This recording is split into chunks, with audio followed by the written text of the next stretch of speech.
Roll call, please.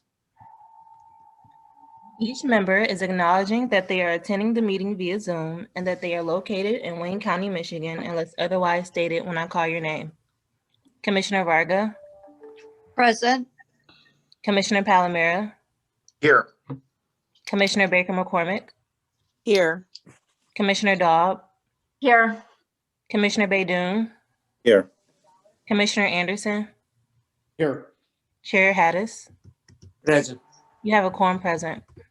Okay, next item, please. B, approval of the December 8th, 2020 meeting minutes. Okay, Support Anderson. motion been made and supported. Any discussion? Hearing none, all those, I think we could do that voice approval or roll call. We can do a All voice those- vote for this. All those who agree signify by saying aye. Aye. Oppose, motion carried. Next item. C, old business. There is none. Okay, thank you. Next item. Item D1, under new business, communication from Livonia City Clerk forwarding a notice of a public hearing before the Livonia City Council for the development of a new industrial building. Those item 1 and item 2 receive and file. We could use one motion for both. I'll move to receive file Anderson. Motion been made and supported. Any discussion? Hearing none, all those who agree signify by saying aye. Aye. Aye. Oppose, motion carried. Next item, please. Moving to the addenda. Can Okay, everybody see the addenda on the screen? Yes. yes. Item 3, requesting commission approval of modification 1 to a purchase and development agreement with 30712 Michigan Ave LLC. This item, it's been going through a long process through the city, the state, and the county. We have with us Mr. John Hamburg to answer any question, if there are any question from the commissioner. This item to be approved. We could have a motion and support and then open it for discussion. So moved for approval. Any support? Support. Motion been made and supported. Now we open it for discussion. And Mr. Hamburg, thank you for being here today. And if there are any question, we'll refer it to you. Thank you. Any question from the commissioner? Mr. Chair, Anderson. Commissioner Anderson. Yes, thank you. I guess I have a couple of concerns about this change that we're reducing the minimum investment on the project from 20 million to 10 million and extends the time frame. I guess that's understandable, from 42 months to 72 months. I guess what I'm concerned also is the timeline. I mean, our first agreement was approved, I believe, in 2019. Someone correct me. 18. So we've gone that long, and I don't think there's been any action there on that property.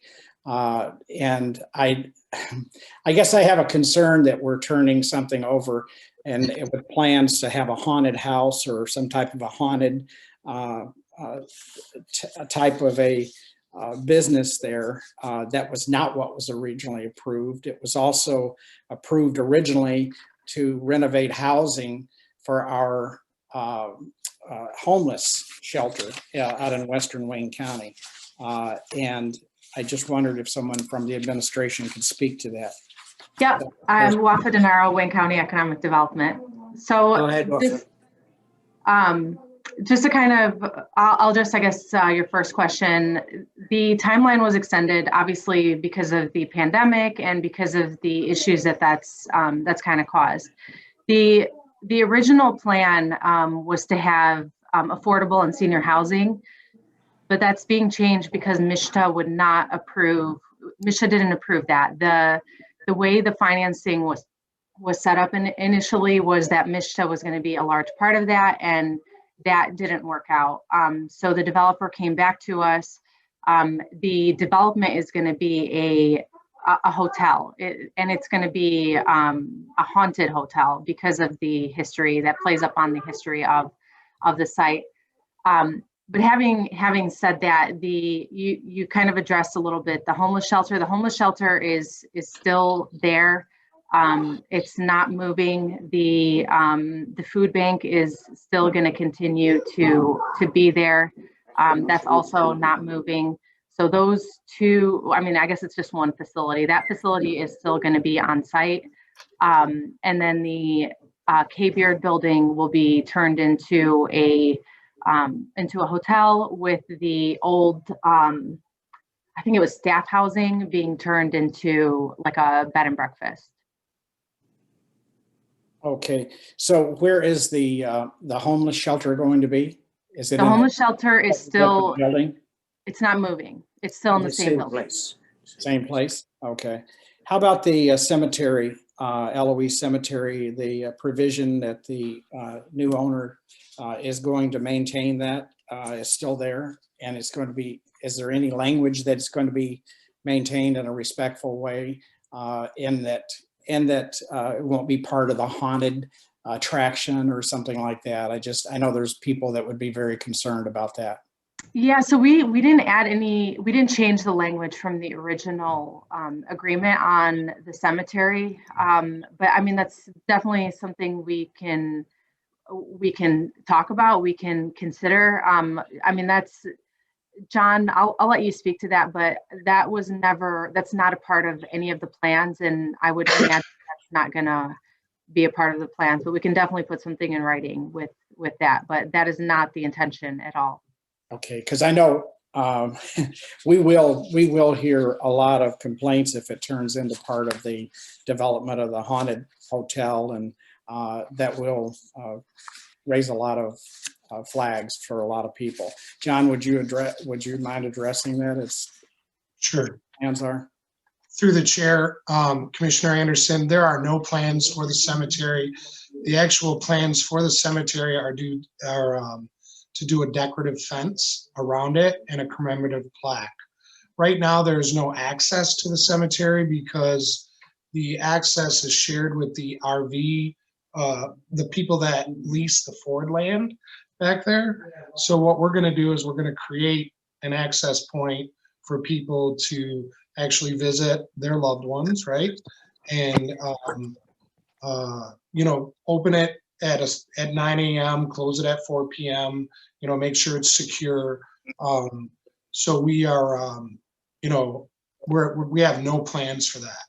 And just to kind of address some of the, we have done some development there, sir. We just finished up shoring up the firehouse. One of the original plans was to demolish the firehouse, but we have since come up with a concept where we're going to turn that into the Eloise Firehouse Cafe. It's going to be a specialty coffee, light fare. We've partnered with a chef. We have full construction drawings. We're going to pave the fenced area in there for outdoor seating. We're really going to make it kind of a commemorative, kind of a museum / really, talk about Eloise, the good that Eloise did there. There's so many photos and things that, we can establish in there. We know that the original fire truck that actually sat in that firehouse is out there. We are hoping maybe to get that on loan and display it in the firehouse so people can see it. We have our financing approved on the project. We're working with a lender right now. And the reason for the changes, when I had Chad Benson and Andy Martin from MISTA out to the site, they said with the power plant and the environmental condition of the property that they could not fund the project. So we had to relook at it. We had to say, okay, well, how do essentially we pay for $4 million worth the abatement and demolition on this project, and the only tool right now is a brownfield TIF. But you have to be able to pay the taxes to be able to be reimbursed over the reimbursement period. So then we had to sit down and put our heads together and say, how does this really, how do we generate revenue to be able to pay this tax liability? Well, with the, as you know, keeping people out of Eloise is a challenge, right? Everybody likes to basically get into the property and destroy it. But we've been very successful at doing that. And then, you know, we've done historic tours and paranormal tours over the past few years and really found out that people love Eloise. I mean, bottom line, people love Eloise. Any given day at that property, you have 12 to 15 vehicles coming in there just to take pictures next to the well, next to the historic site. You know, they just like being on the property because the property served the community for so many years. So as we started thinking this thing out, we thought, well, how can we create something that the public can come in, enjoy the property, feel the history of the property, and have fun? So we came up with the plan that we have now. You know, with doing the event space, with renovating the Firehouse Cafe, with doing the haunted attraction, and then, you know, the hotel. And well, what we're really excited about is creating a destination for the property, right? It's so unique. There's not many of these properties left in existence. You know, they're pretty much all getting demoed. I was able to go to Traverse City this summer and go to Stella's Trattoria and just kind of see the concept that gentleman did. And I was like, you know, this is something that, you know, can create buzz. And the buzz has been created. As far as the family center goes, you know, we have partnered with Samaritas. We want to be part of that.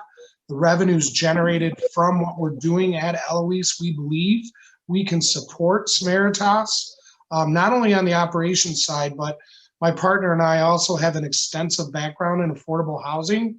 We really believe we can tap into funding sources and not only support that project as far as capital improvements go, but also continue to ensure that them operations go. And we're starting to see synergy between the uses of, hey, why not put these families to work? We're gonna need people to work. So why couldn't there be synergy between that? And, you know, we were fortunate enough to sponsor all the families this Christmas and give every single person in the shelter gifts. We had Santa show up. Obviously, we had to do it outside because of the restrictions, but, you know, we were able to give all the children and parents gifts. And, you know, we're really starting to see the amazing things that Samaritas does at that family center. And we're super excited to be part of that and to be able to not only contribute to it, but ensure that it's there and stays successful for a very long time. Because what Tanika, the director, and Samaritas does there is, you know, truly admirable. And we want to be part of that. Thank you. You wouldn't have any objection, through the chair, Mr. Hambrick, you wouldn't have any objection to WAFA coming up with some language about the cemetery, what the intentions are, that is to be maintained as a cemetery, not as an attraction, and operated and cared for in a respectful way. Absolutely. And I'm not sure, WAFA, if there's some state language on cemeteries. I'm guessing there is. Yeah, I'll check with our corp counsel on that. Yeah, that was one of my biggest concerns, I think, about because I heard from a lot of people complaining, that was before you were involved, certainly, about the maintenance of that cemetery and the security in that cemetery. But anyway, thank you. Thanks, Mr. Chair. Thank you, Commissioner. Commissioner Palomera. Thanks, Mr. Chairman.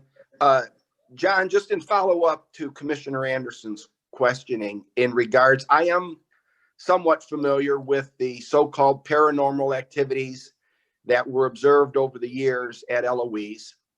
And I'm also a little familiar with those attractions being popular in October, but is this something that's going to have the staying power? Where is there other attractions like this in the United States? Or has there been a marketing analysis done that this can become a successful business operation as a haunted hotel? Or it's certainly thinking out of the box, and I have no problem with that. But it is also makes you turn your head a little bit, and you said, what? So if you don't mind just giving a little bit more depth on why you think that kind of business operation can and will be successful.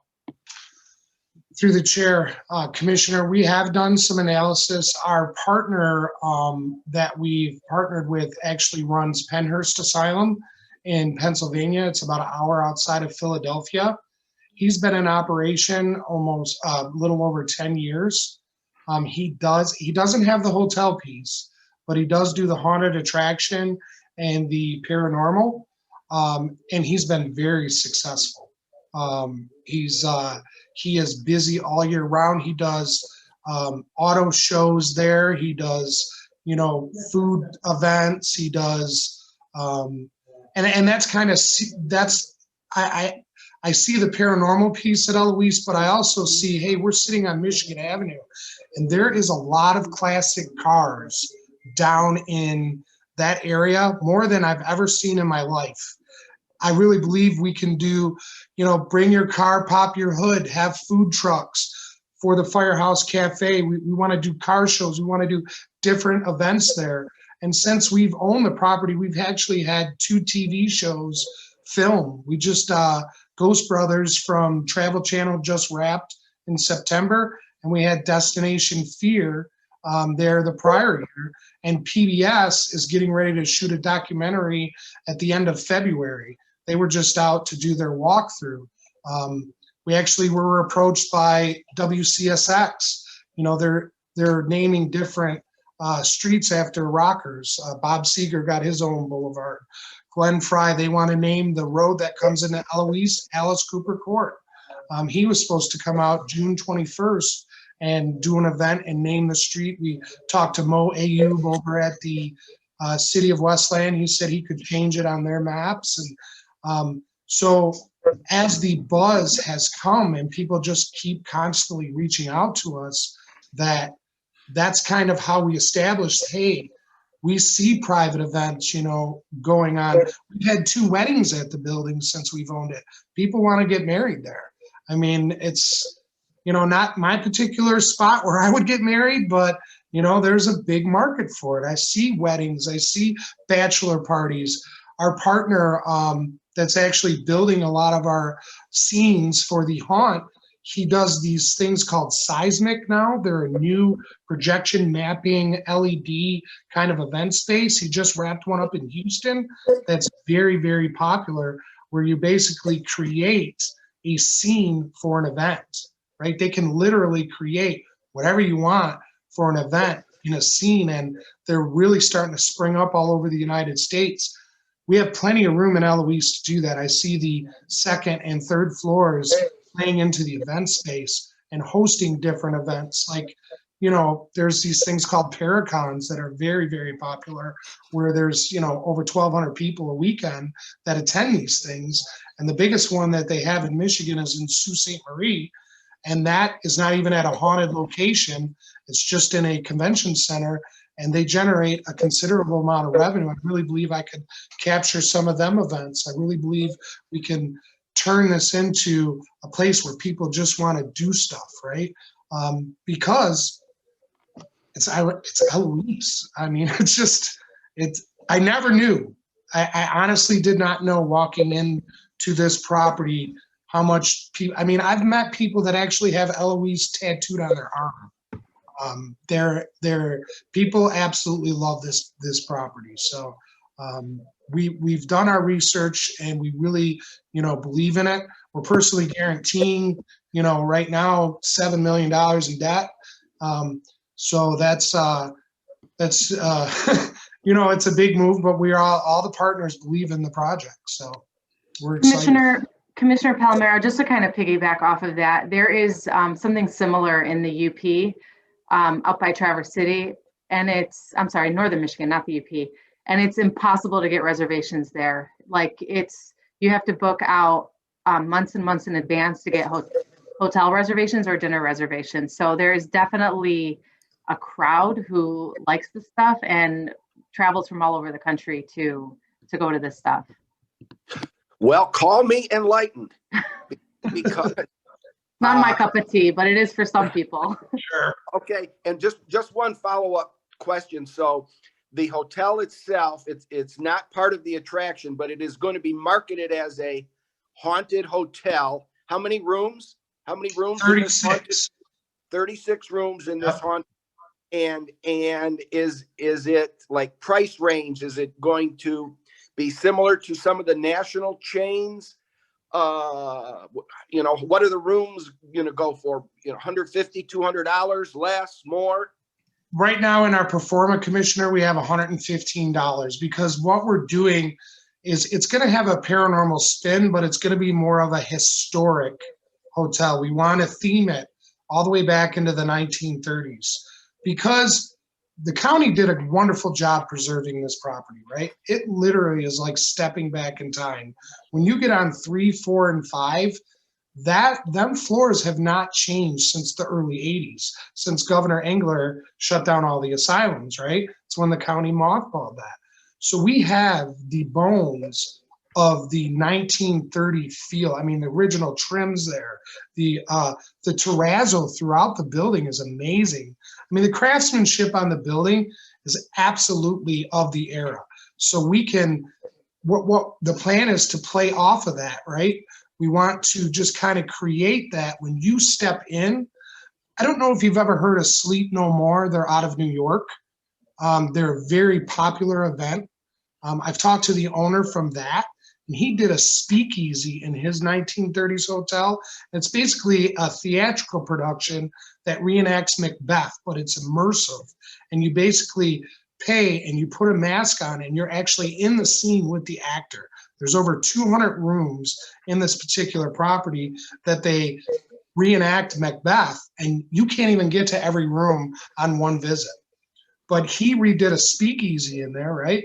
And it's so popular, just like Wafa said, that he's booked out for the 3 years. Obviously, the pandemic has changed that, but we're kind of seeing that, like the Traverse City property, Stella's, we want to create something in Eloise that is a restaurant bar that is 1930s themed with the old 1930s menu, you know, the prime rib, all the big meats, the oysters, Rockefeller, you know, the kind of historic menu with the historic drink menu, and do big bands and kind of keep that feel. I don't know if you're familiar with the event they do every year at the Masonic called Theater Bazaar. It's the largest event that happens in the world, and it happens right here in the city of Detroit, and they have over 70,000 people attend this event. It's a masquerade party, and it's huge. I kind of see that happening there, right? So it's exciting. Well, I wish you all the best. I'll be honest, I'm not familiar with Theater Bazaar and some of those other activities, but I guess I'll have to pay closer attention in the future. I wish you all the best. Thank you, Mr. Chairman. Thank you. Any other commissioner have any question? For the second time, Commissioner Anderson, you unmute. Unmute yourself, please. Commissioner Anderson. There. Okay, now. Thank you. Wafa, would you be able to get something before this goes to full board for some language on the cemetery? Yeah, I mean, I'll have our Corporation Council draft something today. And just to let you know, Act 251 of 1968, Cemetery Regulation Act, that might have some language and it's pretty lengthy. But I guess I'm more interested in, you know, that the maintenance and the use of the cemetery as just visiting for other people that may have loved ones that were there. And Mr. Chair, I would ask that we include that with the motion to approve this, that subject to that language being part of it. I will modify the motion. I agree with you, Commissioner Anderson. We should add a language about protecting the cemetery.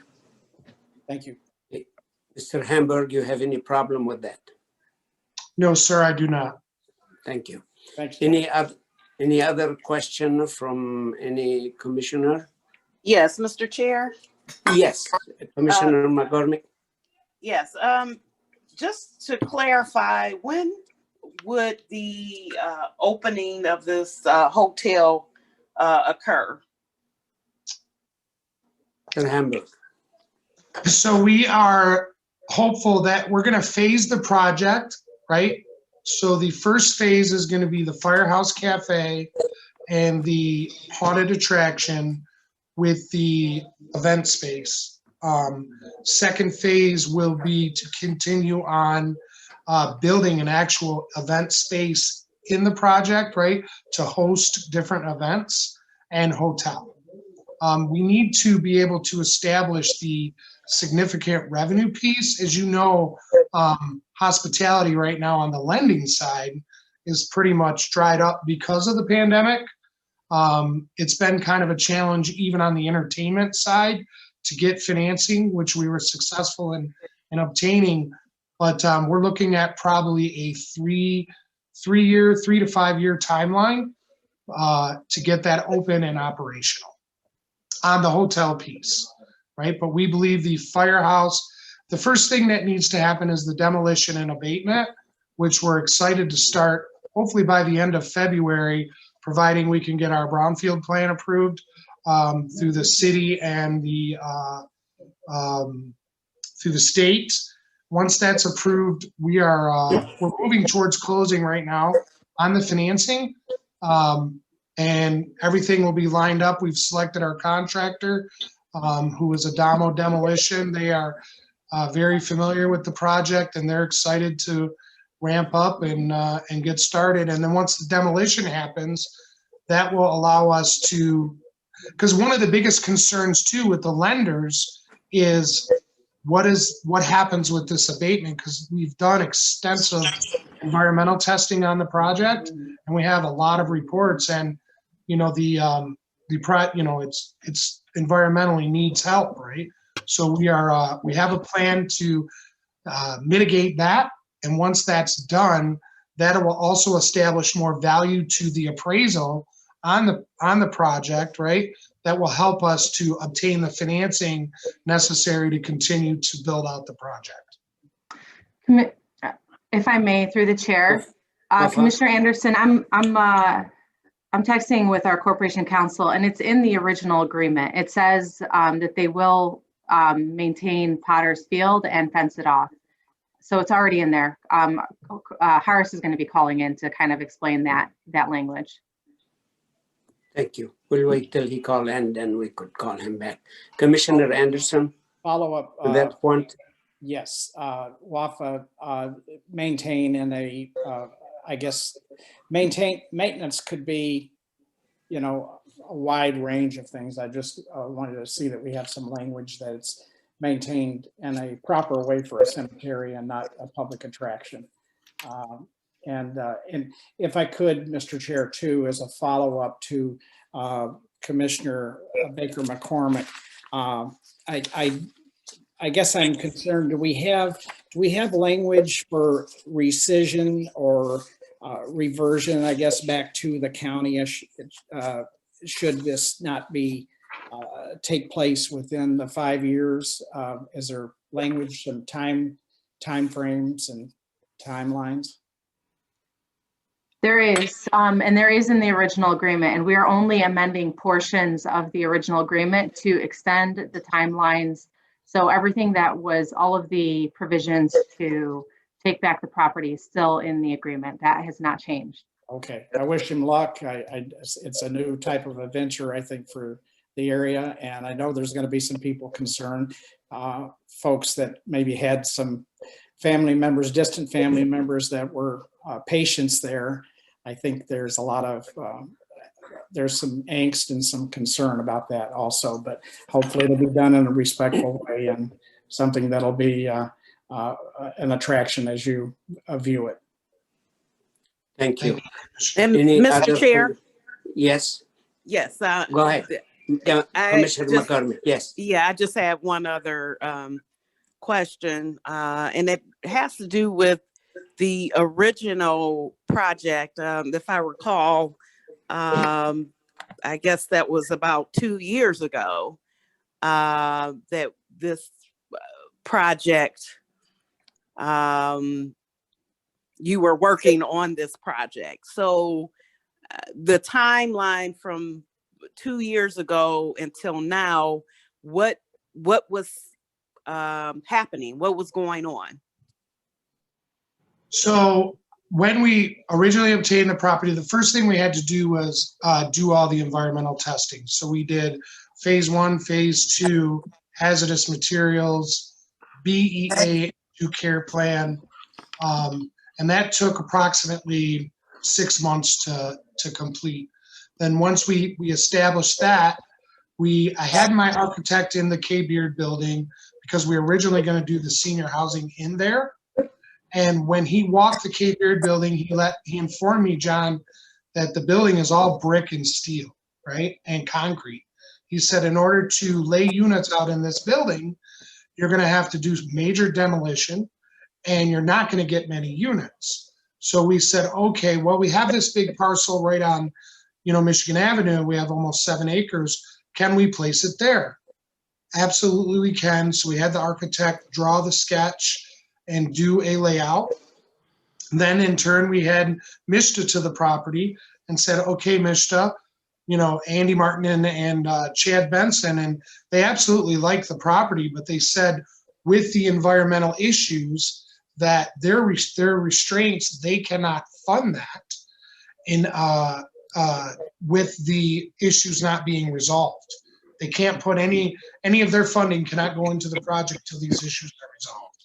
So then we were kind of like, okay, what grants or how do we pay for the demo? Because if we do affordable project, there's not much cash flow that comes back on an affordable project. So if we do that, we need to be able to pay for the demolition in the form of a grant. Well, the only really program out here to assist us with the environmental cleanup and the demo is the brownfield TIF. So we have to have a revenue stream that'll actually allow us to pay taxes to be able to be reimbursed for the reimbursable eligible expenses.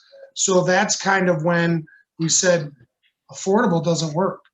It can't, because we have this $4 million piece that generates no revenue, but allows us to continue the use on the property.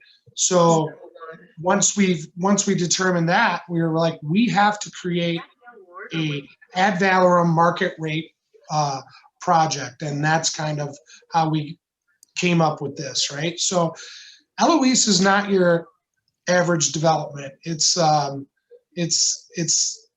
She is an interesting property. The more I learn, the more I love her, right? I'll be honest, I love Eloise. I love the things that happened at Eloise. It was the first place that an X-ray was ever shot. I don't know if everybody knows that, but X-ray actually was invented at Eloise. The first dialysis machine that was ever used was at Eloise. All these things I've learned since I've been involved in this project. Amazing things. Wayne County did amazing things at Eloise. Oh yeah, there's the bad, blah, blah, blah. And that's all you hear about. But you never hear about the good. And what we're trying to do is we want to establish the history of this thing and the good, right? And highlight that. So it's not just is there a paranormal presence there? Absolutely, I've had experiences. There's no denying it. But there was a lot of good that happened at Eloise too, and I want to make sure that is a piece of it as well. Thank you.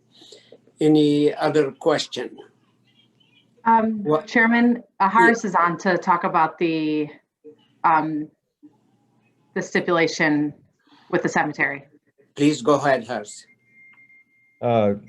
Morning, Commission. Har Samad, Wayne County Corporation Counsel. I hear that there was a question about the Potter's Field. And with respect to that, there is a specific provision. We didn't remove that, but it's there that the developer does have to maintain the Potter's Field. That would imply that, maintain it in the same standard or better than what it is. And then they also have to fence it, which, it's not currently fenced, I guess. So they have to fence the perimeter, add a granite commemorative monument at the site, and allow access to the public during daylight hours. Again, to visit the Potter's Field, which is the cemetery, the graveyard. So that's what we have right now. Thank you. Commissioner Anderson, that answer your question? To some extent, but it does not address whether or not it could be used as part of an attraction. That's my concern. Out of respect for the dead that are buried there and the family members, I just think we should have something in there that it's not part of an attraction, like a for-profit attraction. Okay, Mr. Hamburg, you have any answer to that question? The plans are not to do anything for profit at the cemetery. I just find it to be very disrespectful to the patients that were in Eloise, so I have no objection to that whatsoever. Thank you. Any other question from any other commissioner? I know I have a last question, Mr. Hamburg, and about concern about the demolition. The issue, we talk about the project for a long time, and we trying to make it happen because it's a win-win situation, in my opinion, from the status quo we in. The people concerned a lot about the look of the building we need to demolish, the destruction. And we have in the deal, if I remember, Wafa, you correct me, is the building next to the sheriff department. It's part of the demolition.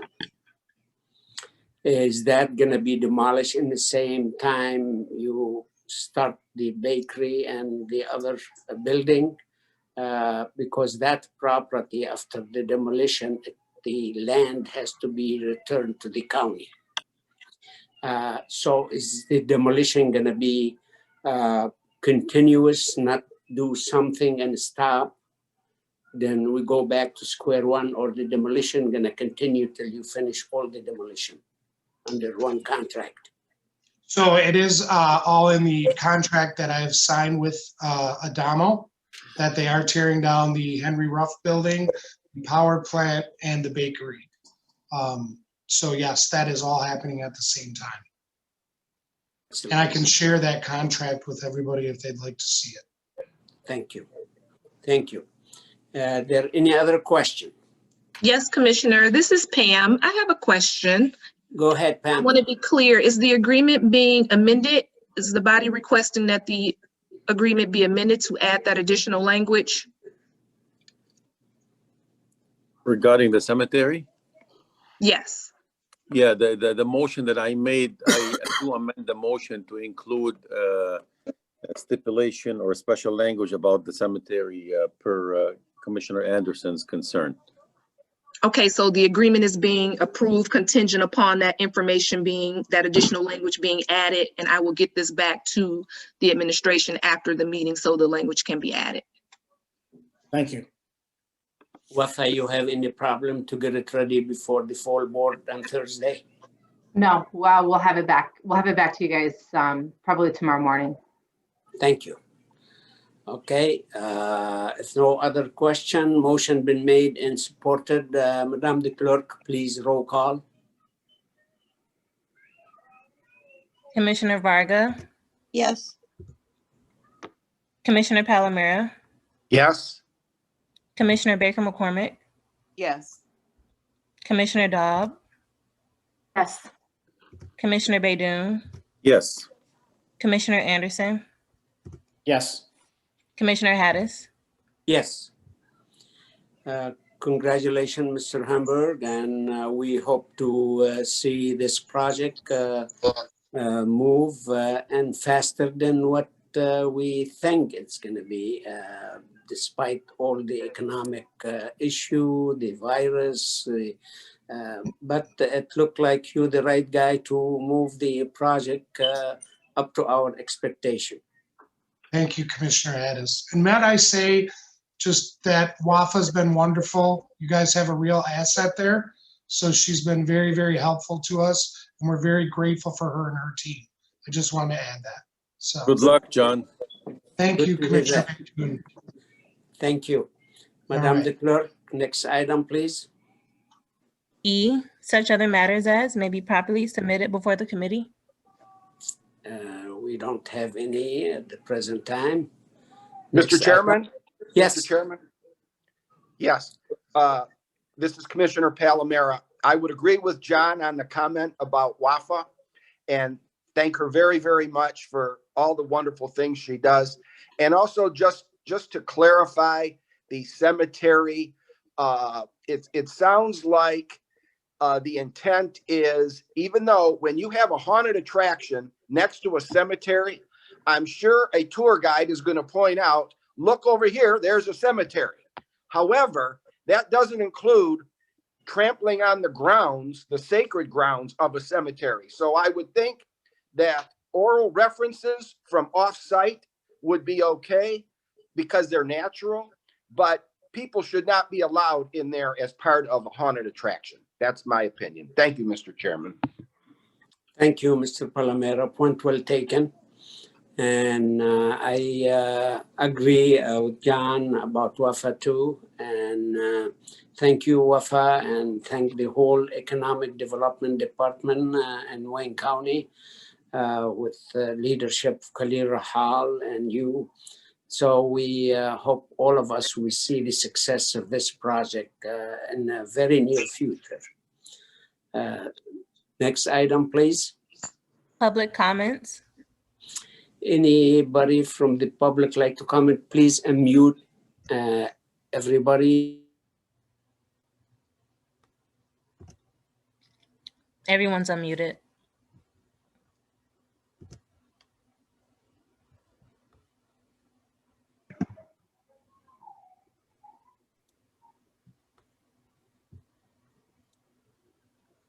Commissioner, you're muted. I think everybody is muted. Okay, well, we don't want to unmute. We don't want to mute the chair. Then anybody from the public like to comment on the economic development agenda? Mr. Chairman, this is Kyle Burleson from the Port Authority. I believe that we're on your agenda today. Yes, we already, I think we already receive and file your item, but if you like to comment, we go ahead. Thank you, Mr. Chairman. I just wanted to thank the committee and the commissioners for their support of the Port Authority over the years. Obviously, this year was difficult for everybody. That's no different for us. We had 0 cruise ship dockings. We had a few events early in the season and no dinner cruises. So, I mean, that amounts to about probably $300,000 in lost revenue. So the county's support is even more appreciated this year. As we hope to have a full cruise ship schedule, we've got about 35 or 40 ships lined up already. And I believe these cruise ship operators are simply waiting for the border between the United States and Canada to open up again. There's going to be a lot of pent-up demand to travel. Great Lakes cruising has always been popular because it's a safe place to go on a cruise where there's some instability in other places of the world. And so we do believe we'll be very busy again as soon as we're able to get up and running. But we've lost a considerable amount of revenue due to COVID. And again, like I said, the committee and the commission support is very much appreciated. I just wanted to make sure we had a chance to say that and answer any questions that any commissioners might have. We have Travis Jackson here, who is responsible for our budget, could answer any budgetary questions, as well as DeLorean Holmes. So that's all I have to say. Thank you, Mr. Chairman. Thank you for your comment. And I really do believe the port in Detroit. It's underutilized for many reasons. The state, in my opinion, not paying attention to that, and the county need to pay more attention to that. And we need to bring more use for the port, and we need to spend money to make it suitable for heavy traffic. I visited the site a couple times, and I felt this should be part of the success of our region, because we industrial state, and I see less industrial area in Ohio and different area. They have a busier port than us. And I felt we missing something right there. And hopefully we pay attention to that. I'm in full support of promoting and ask the state and the federal to put some money to bring that port to where it should be, really. And I hope we have a couple commissioner on board. I think Baker McCormick, she's on the board, and who else in there too? Commissioner Kinlock. Kinlock, yes, the new one. Okay, so hopefully we put some more action for that area, and that gonna be proven it's bring a huge success to the region. So any other comment about the port? Seeing us here, none. Thank you. Any other person like to comment on the economic development agenda? The last time, anybody like to comment? Here and none. Thank you, Madam the Clerk. Next item. Adjournment. So moved. Support. Motion been made and supported. All those who agree signify by saying aye. Aye. Aye. Oppose, motion carried. For second, I thought everybody enjoying the meeting don't wanna make the motion to adjourn. Thank you, everyone, and we'll see you in the next meeting. And thank you, Mr. Hamburg, too.